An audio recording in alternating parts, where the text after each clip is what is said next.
ഇല്ലില്ല.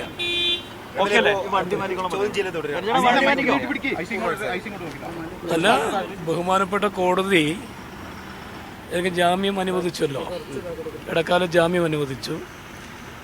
NM വിജയേട്ടൻ്റെ മകൻ്റെ ആത്മഹത്യയുമായി ബന്ധപ്പെട്ട് ആദ്യം ആരോപണം വന്ന എൻ്റെ പേരിലാണല്ലോ.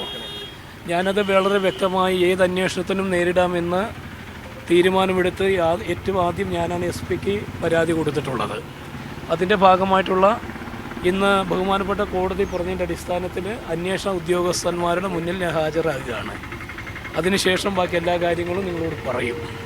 ഇതിൽ പ്രധാനപ്പെട്ട ചില കാര്യങ്ങളുള്ളത് ഈ അന്ന് നേരത്തെ ആത്മഹത്യാ പ്രേരണ കത്ത് മാത്രമല്ല, ചില ഡയറി കുറിപ്പുകൾ കിട്ടിയിരുന്നു എന്നാണ്. ആ ഡയറി കുറിപ്പുകളിലും ഇത് വ്യക്തമാക്കുന്ന രീതിയിലുള്ള ചില തെളിവുകളുണ്ടെന്നാണ് പ്രോസിക്യൂഷൻ വാദിച്ചത്. അല്ല, അതൊന്നും ഞാൻ അന്നില്ലല്ലോ സ്ഥലത്ത്. എൻ്റെ വക്കീൽ ഹാജരായിട്ടുണ്ട്.